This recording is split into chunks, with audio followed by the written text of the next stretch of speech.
मेरे प्यारे बच्चों, सुप्रभात। आज आप लोगों के पास मैं कबीर का पद लेकर उपस्थित हुआ हूं, जो कि जन कल्याण एजुकेशनल ट्रस्ट द्वारा संचालित मां सरस्वती विद्या मंदिर के ऑनलाइन क्लासेस के माध्यम से। तो आइए हम लोग चले कबीर की तरफ। कबीर भक्ति काल के अप्रतिम भक्त कवि थे। कबीर किसी जाति विशेष से नहीं माने जाते। कबीर को सभी धर्म के लोग अपने ही धर्म का मानते थे। वे कभी पढ़ाई लिखाई उन्होंने नहीं किया। उन्होंने खुद लिखा कि मसीह कागज न छुओ कलम गहो नहीं हाथ। उन्होंने कहा है कि मैंने कभी कागज को नहीं छुआ, मैंने कभी कलम को हाथ से नहीं पकड़ा। फिर भी उनके कविताओं से ये निकलता है कि वो कितने महान थे। उनके हर शब्दों का अर्थ आपके जीवन को बदल देने वाला होता है। उनकी उल्टी बानी तो पूरे संसार में प्रसिद्ध है। कहा भी गया है कि कबीर दास की उल्टी बानी बरसे कंबल भीगे पानी, ये प्रसिद्ध है। तो मेरे प्यारे बच्चों, उन्होंने अपनी रचना के माध्यम से भक्ति के नाम पर व्याप्त बाह्य आडंबरों एवं व्यर्थ अनुष्ठानों पर करारा प्रहार किया है। पाठ में शामिल पदों में उनका रूप मुखर हो उठता है। पदों की महत्ता इस अर्थ में खास तौर पर उल्लेखनीय है कि उनका भाव बोध न सिर्फ तत्कालीन समय से जुड़ता है, बल्कि समयकालीन समय में भी उनकी उपादेयता यथावत है। पहले पद में स्थापित रूढ़ियों के समानांतर सच के सीधे साक्षात्कार की प्रस्तावना है, अर्थात कागज की लेखी की जगह आखिर देखी की प्रतिष्ठा जो होती है। वहीं दूसरे पद में ईश्वर या अल्लाह को कहीं बाहर ढूंढने के जगह उसको अपने ही भीतर साक्षात्कार की बात कही गई है। उन्होंने कहा है कि बाहर हमें ढूंढने की जरूरत नहीं है, सब कुछ आपके अंदर ही है। लेकिन मनुष्य अपने अंदरूनी ताकत को, अंदरूनी शक्ति को नहीं देख पाता है, जिसके कारण वो कष्ट भोगता है। तो आइए हम पाठ्य पुस्तक में चलते हैं।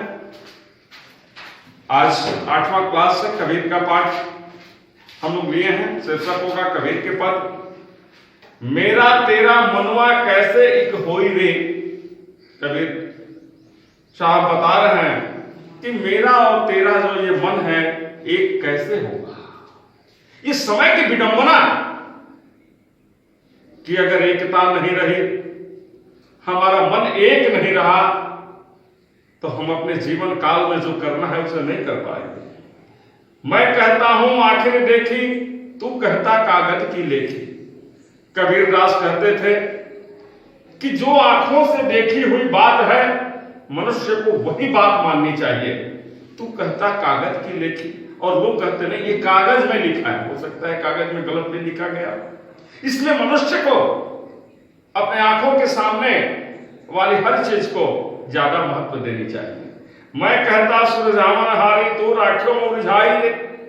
कबीर कहते हैं जीवन में हमेशा सुलझाने वाला कार्य करना चाहिए, जबकि लोग कहते नहीं लोगों को अधूराए रखना चाहिए। मैं कहता हूं तू जागत रहियो, तू रहता है सोई रे। कबीर अपने इन पद के माध्यम से दुनिया को जगाने का प्रयास करते हैं।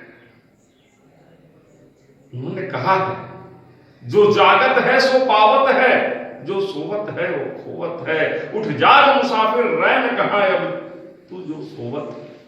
मेरे प्यारे बच्चों, इसलिए हमेशा जागना चाहिए। जागने का मतलब वो सोने और जागने से नहीं, अपने विचारधारा को जगाए रखना है, अपने बुद्धि को जगाए रखना है। इसलिए अपने बुद्धि को मत सोने दीजिए, अपने विवेक को कभी मत सोने दीजिए। मैं कहता निर्मोही रहियो, तू जाता है मोही रे।